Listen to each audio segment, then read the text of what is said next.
Eu queria convidar você a abrir sua Bíblia no Evangelho de João. Evangelho de João, capítulo 20.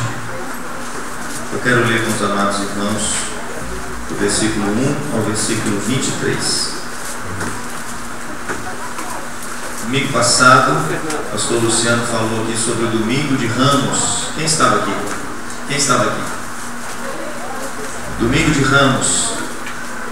Domingo de Ramos é aquele domingo no qual o Senhor Jesus entra em Jerusalém para a sua última semana.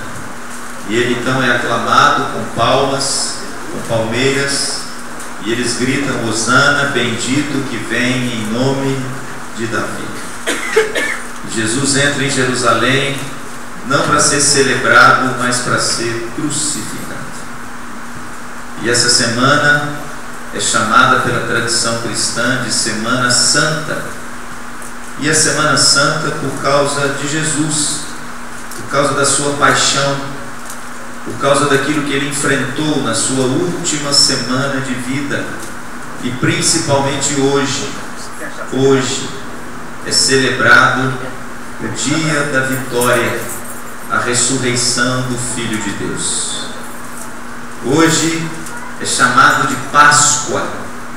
E na verdade, querido, é chamado de Páscoa porque Jesus é o Cordeiro Pascal que foi imolado e morto, mas hoje vive e reina para sempre.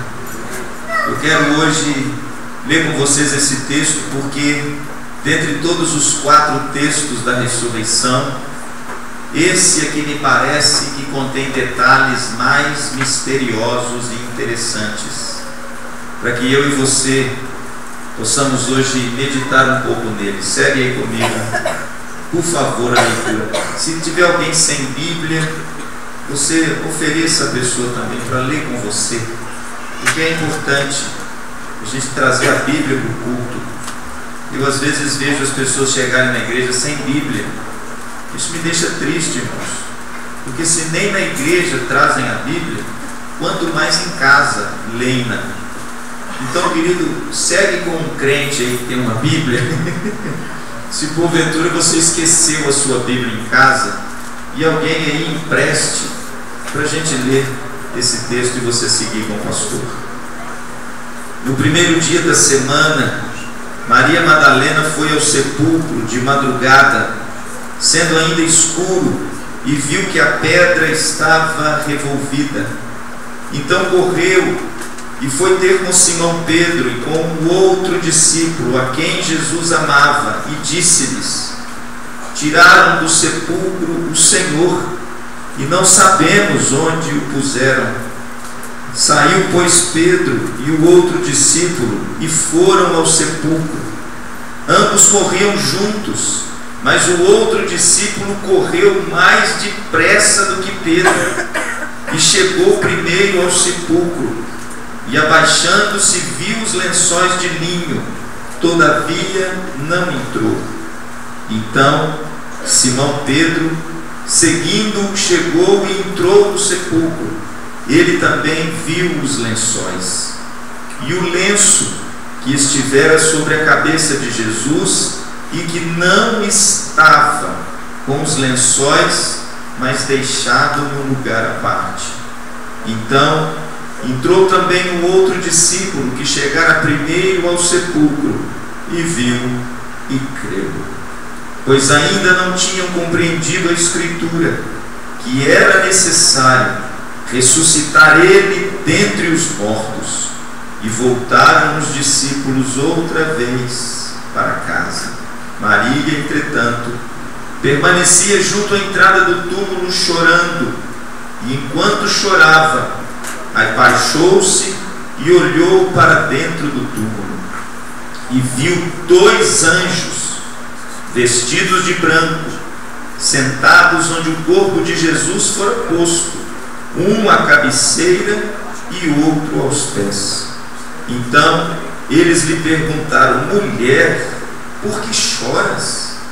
Ela lhes respondeu: Porque levaram o meu Senhor, e eu não sei onde o puseram. Tendo dito isto, voltou-se para trás e viu Jesus em pé, mas não reconheceu que era Jesus. Perguntou-lhe Jesus: mulher, por que choras? A quem procuras? Ela, supondo ser ele o jardineiro, respondeu: Senhor, se tu o tiraste, dize-me onde o puseste, e eu o levarei. Disse-lhe Jesus: Maria. Ela, voltando-se, lhe disse em hebraico: Rabone, que quer dizer mestre.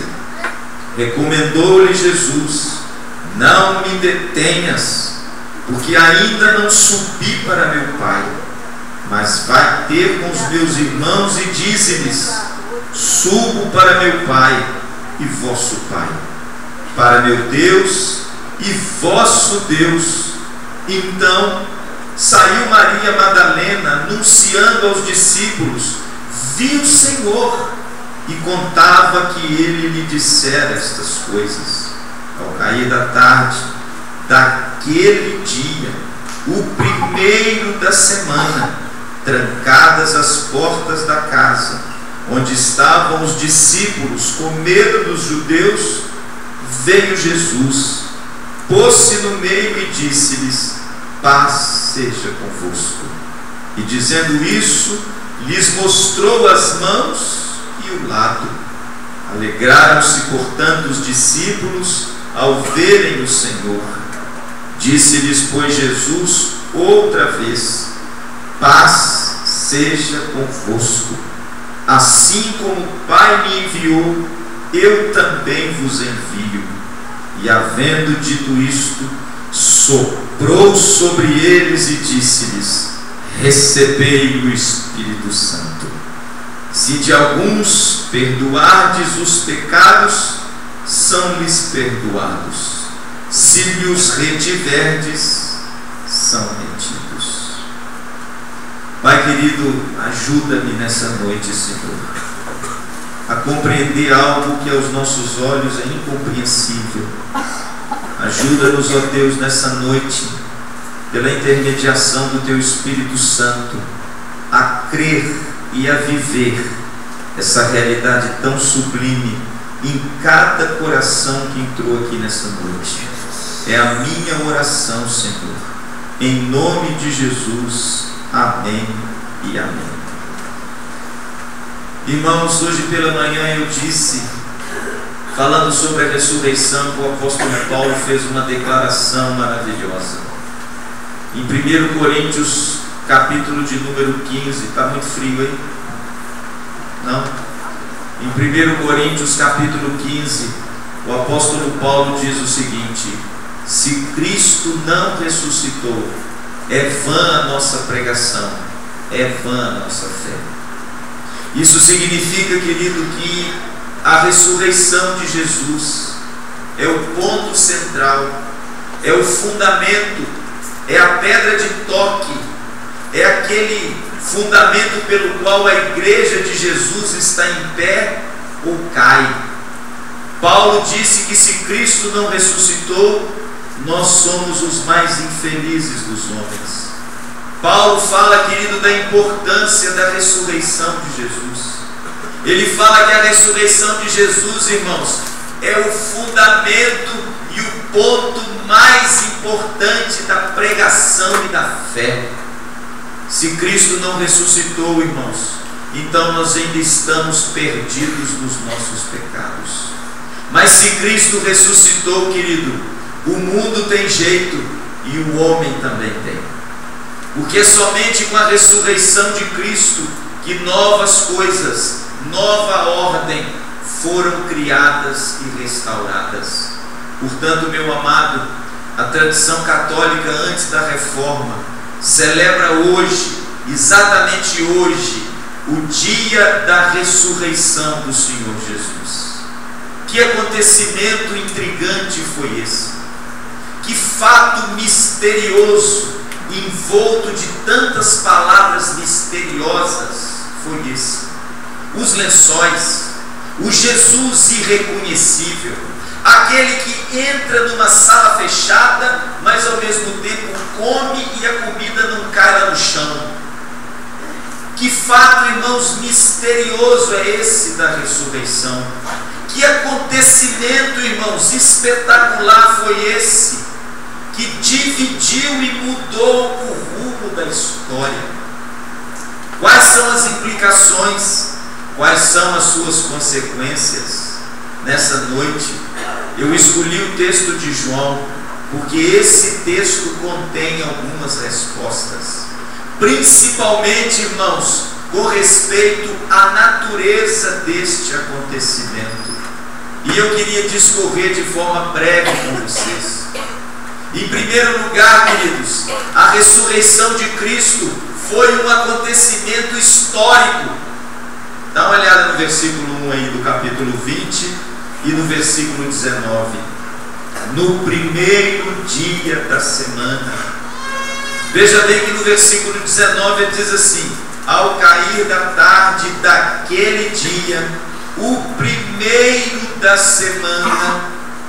Queridos, que coisa extraordinária!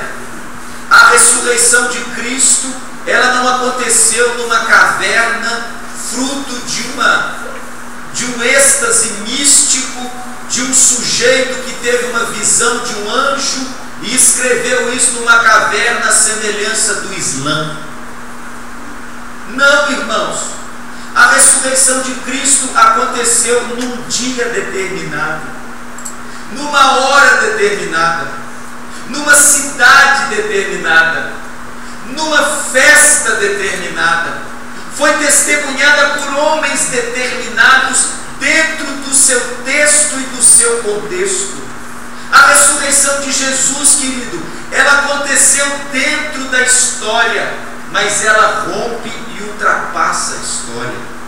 A ressurreição de Jesus, querido, é um fato histórico incontestável. Quarta-feira, depois de amanhã, é isso mesmo, né? Nós teremos uma reunião aqui na Betel com os irmãos que irão a Israel com o pastor Luciano. Às 8 da noite, nós iremos nos reunir para a gente acertar os detalhes da viagem com a Carla, acertar as passagens. E a Carla diz para mim que ainda tem lugar. Se você ainda resolver ir, quarta-feira ainda dá tempo para incluir você na caravana. E o interessante, irmãos, que uma das passagens que nós vamos fazer lá, que estava no programa e está no nosso roteiro, é uma visita à igreja do Santo Sepulcro.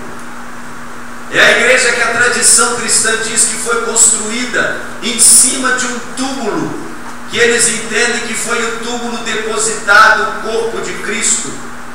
Mas desde os primeiros raios do domingo de Páscoa, Jesus não estava presente.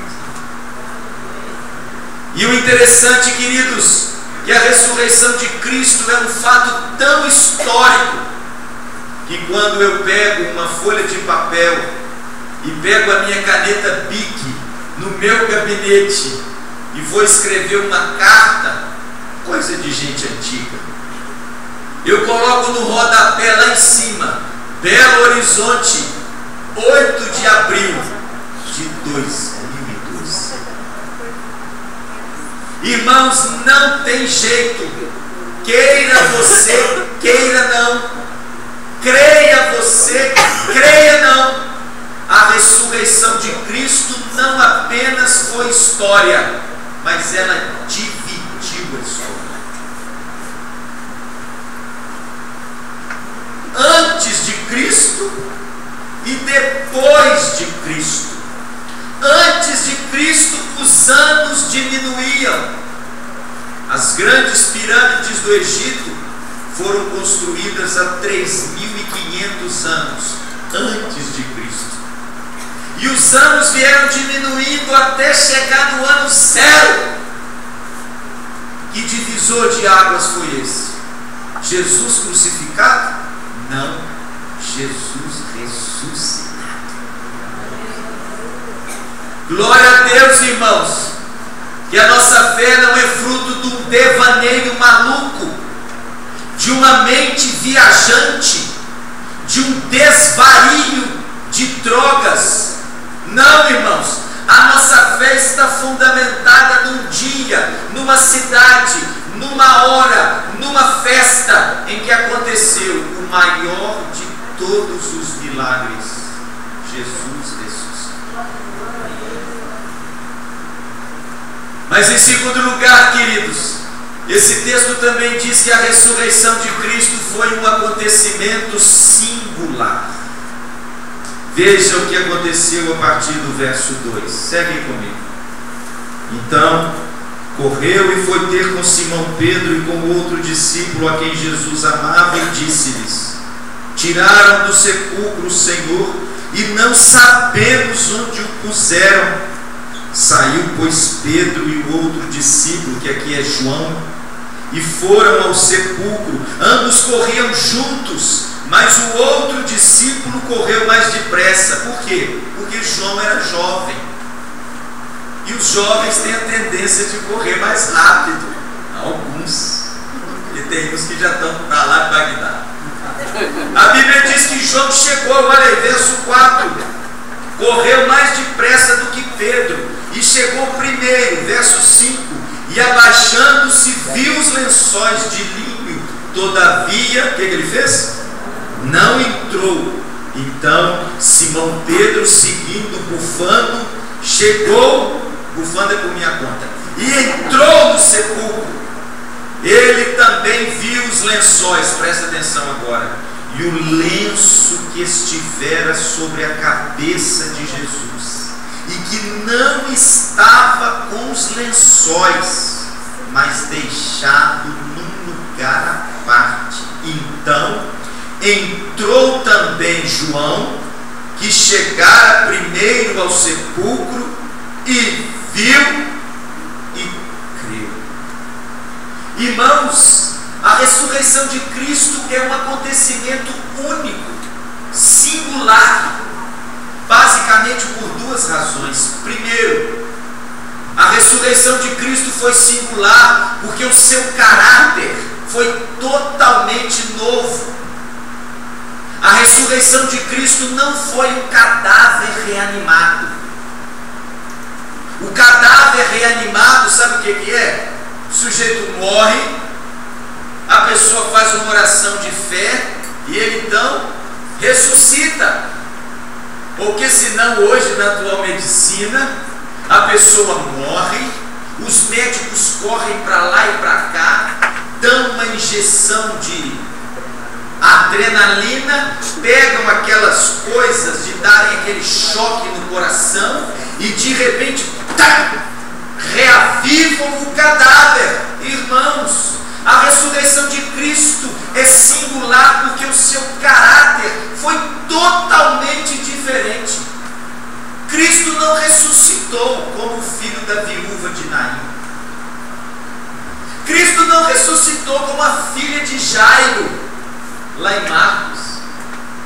Cristo não ressuscitou como Lázaro, em João capítulo 11. Sabe por quê? Porque todos eles ressuscitaram e continuaram a ser o que eram, até morrer de dor. Mas a ressurreição de Jesus não, irmãos. O caráter é diferente, sabe por quê? Porque Cristo ressuscitou para vencer os grilhões da morte e para se apresentar com um corpo glorificado e diferente daquilo que ele tinha originalmente. A natureza é outra, o caráter é outro. Eis que eu sou aquele que estive morto, e eis que eu estou vivo pelos séculos dos séculos. Veja, querido, que Lázaro, quando Jesus levanta ele do túmulo cheirando mal, ele participou de um banquete com Jesus. Mas deixa eu te contar um negócio que não está na Bíblia. Lázaro morreu. O filho da viúva de Naim morreu. A menina filha de Jairo morreu de novo, talvez de velhice. Mas mas morreu. É por isso, irmãos, que a ressurreição de Jesus é singular. Sabe por quê? Porque além dela nos mostrar um caráter totalmente diferente, ela nos mostra uma realidade totalmente nova. A ressurreição de Cristo vence a morte. Agora o corpo já não está mais sujeito às leis da morte. Paulo diz que se Cristo ressuscitou dos mortos, nós também ressuscitaremos com Ele. Amém. Sabe o que significa isso, querido? Foi o acontecimento mais único e singular de toda a história. Pastor, onde entra os lençóis? Agora. Quando nós lemos esse texto, nessa versão em português que eu tenho em você, a gente não consegue captar a beleza que existe por trás dele no original.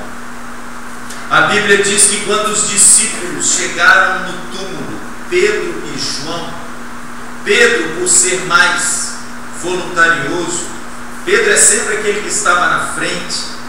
A Bíblia diz que ele chega atrasado, mas entra primeiro. E a Bíblia fala, irmãos, dos lençóis. Quando nós lemos esse texto, falando que o lenço, verso 7, que estava sobre a cabeça, e vendo também sobre os lençóis que estavam lá, nós não podemos captar pelo texto em português o que o texto no original sugere. Sabe o que o texto sugere? Quando a Bíblia diz que eles entraram e viram os lençóis, isso não significa o que acontece com alguns aqui da igreja. Comigo não. Com alguns. Porque eu, quando chego na minha casa, eu tiro o meu terno, eu tiro a minha camisa, eu tiro o meu sapato e o guardo. Entenderam agora?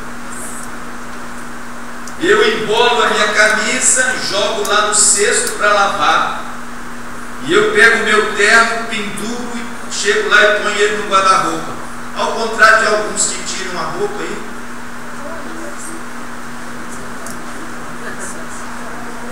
Chegou um tsunami. E tira o sapato e tampa o sapato. E aí, irmãos, ele vai fazendo aquela parada de 7 de setembro, deixando tudo espalhado em cima das camas. Toda bobagem que eu faço aqui, a Paulinha gosta. Mas eu estou dizendo isso, irmãos, para mostrar para você a riqueza e o mistério desse texto. Sabe o que esse texto original está dizendo? Que quando Pedro entrou no sepulcro, aquelas ataduras, os lençóis que estavam envoltos em Jesus, estavam do mesmo modo como se o corpo estivesse lá, mas sem o corpo. A ideia é que existia algo envolto em Cristo e que de repente esse corpo que estava envolto nos lençóis desapareceu e os lençóis ficaram certinhos em cima da pedra, inclusive o lenço da cabeça.